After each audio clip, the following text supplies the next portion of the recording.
Halo anak-anak, hari ini kalian masih belajar melalui video. Ibu harap kalian masih semangat dan selalu dalam keadaan sehat dimanapun kalian berada.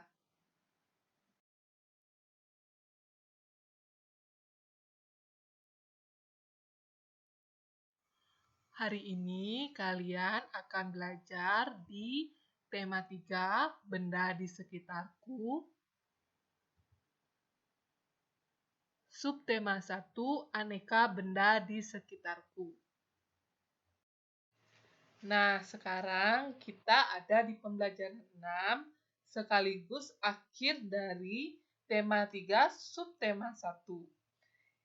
Kita lihat apa yang akan kita pelajari di pembelajaran 6. Yang pertama, ada kegiatan musyawarah. Yang kedua, kelebihan dan kekurangan suatu benda. Dan yang ketiga, meteran saku. Kalian masih ingat apa itu kegiatan musyawarah? Ya, musyawarah merupakan pembahasan bersama untuk menyelesaikan masalah dan mendapatkan keputusan bersama.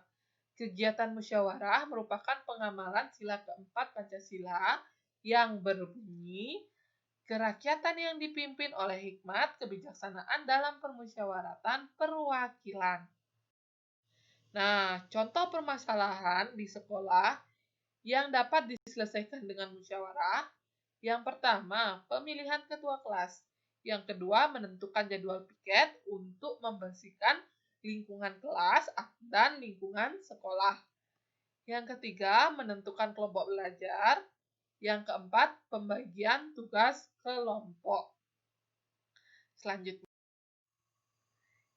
Nah, kewajiban peserta musyawarah sudah Ibu jelaskan pada pembelajaran 5. Haknya pun sudah Ibu jelaskan pada pembelajaran 5. Kalian ingat-ingat ya kewajiban dan hak peserta musyawarah. Nah, keuntungan melakukan musyawarah dalam menyelesaikan suatu permasalahan. Yang pertama, adanya keputusan bersama yang telah disepakati. Jadi, sudah ada penyelesaian masalah dari suatu kegiatan musyawarah itu melalui keputusan bersama. Lalu yang kedua, musyawarah dapat mencegah terjadinya perpecahan atau permusuhan. Ya, kembali pada poin pertama, karena permasalahan sudah diselesaikan dengan keputusan bersama yang telah disepakati. Jadi tidak akan ada saling mengejek atau saling menghina yang menimbulkan perpecahan atau permusuhan di antara teman, saudara, bahkan orang di sekitar kalian. Nah, cara menghormati pendapat temanmu. Yang pertama, memberikan waktu untuk teman menyampaikan pendapatnya. Yang kedua, tidak memotong pendapat teman ketika teman belum selesai menyampaikan pendapatnya. Yang ketiga, jika ingin mengkritik pendapat teman, sebaiknya menggunakan bahasa yang sopan.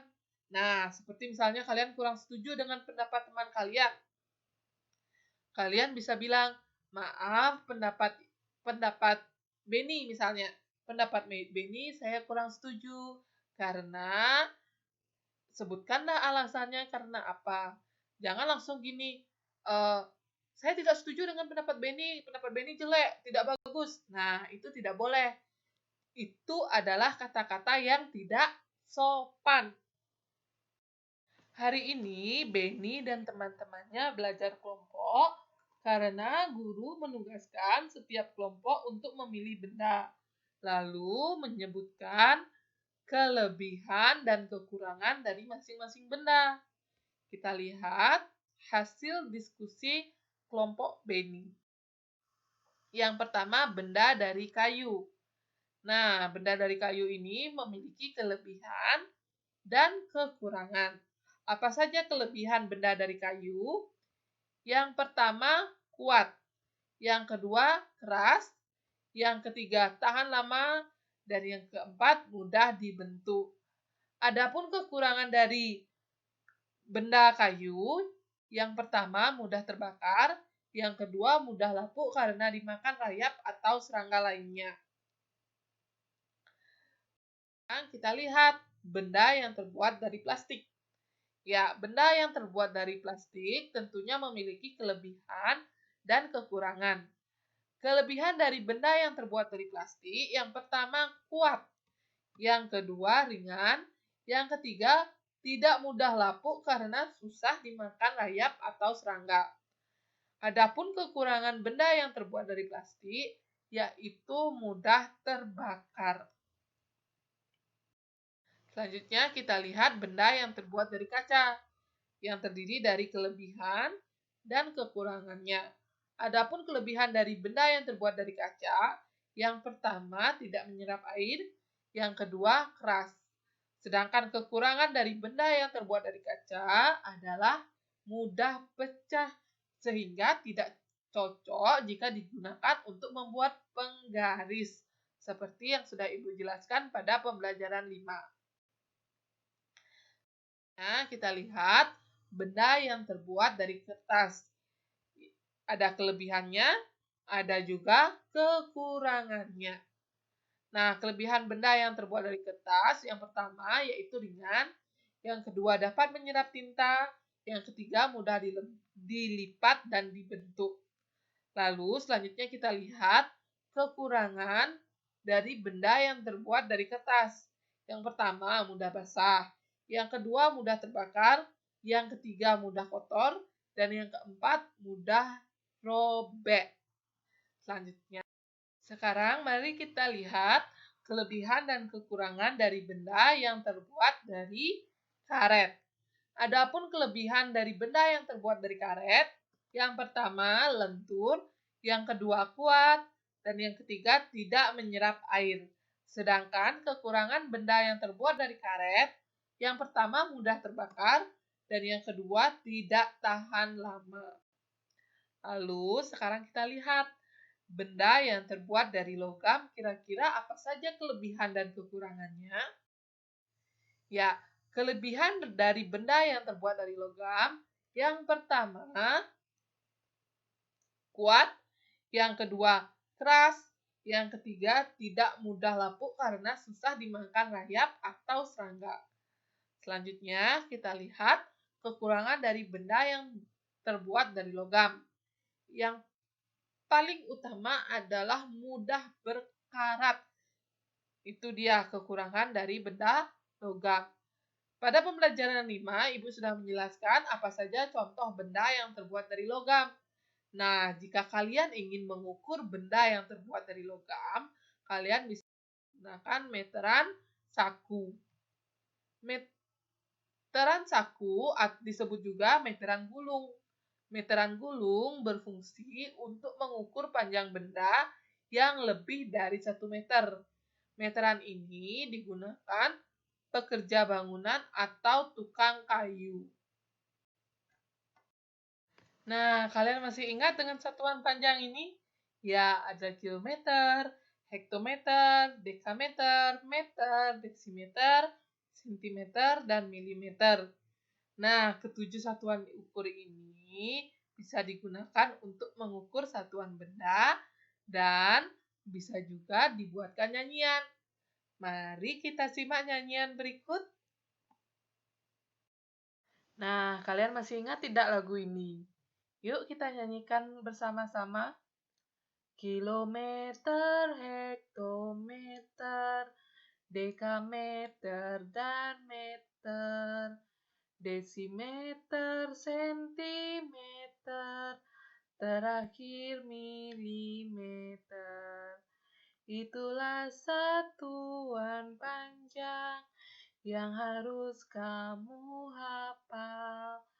Turun tangga tambah 0, naik tangga hilang 0. Nah, jadi di sini kalian setidaknya memahami bahwa satuan panjang memiliki urutan tersendiri dari kilometer hingga milimeter. Agar kalian lebih mudah menghafalkan urutannya, bisa kalian nyanyikan lagu ini sering-sering agar kalian juga bisa memahami tangga satuan panjang. Coba kalian perhatikan pada buku tema 3 kalian halaman 55. Di sana terdapat latihan soal. Nah, di sini Ibu akan membantu kalian menjawab untuk pilihan A, D, dan E. Kita lihat soal yang A, yaitu 254 cm sama dengan titik-titik meter ditambah titik-titik sentimeter. Ya, kita rubah dulu menjadi 200 cm ditambah 54 cm. Nah, dari sentimeter ke meter, kita lihat berubah menjadi berapa? Ya, kita lihat dari berapa kali sentimeter ke meter naik tangga. Nah, karena 2 kali naik tangga, maka kita hilangkan 2 angka nolnya. Yang bisa dihilangkan 2 angka nolnya adalah 200 cm. Dan 54 cm tidak bisa dihilangkan angka nolnya karena tidak memiliki angka 0.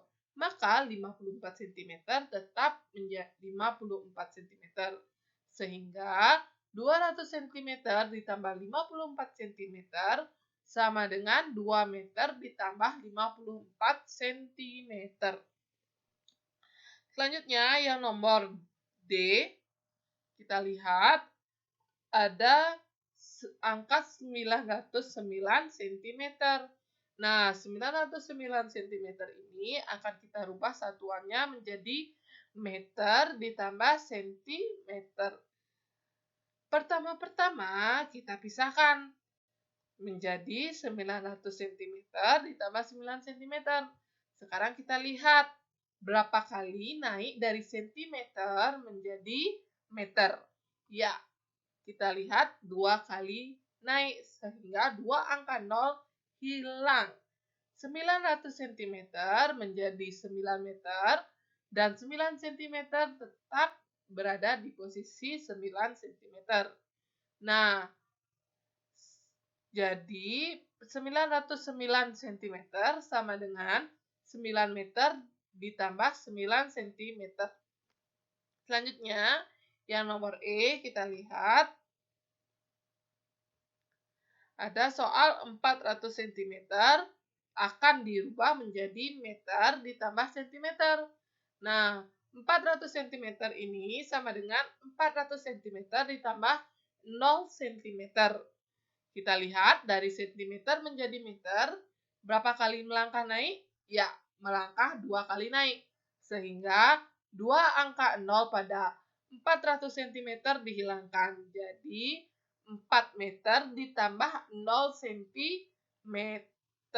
Angka 0-nya tetap ya, karena 0 cm tidak naik ataupun tidak turun. Sekian penjelasan Ibu pada video ini. Ibu harap kalian bisa memahami apa yang sudah Ibu jelaskan. Terima kasih.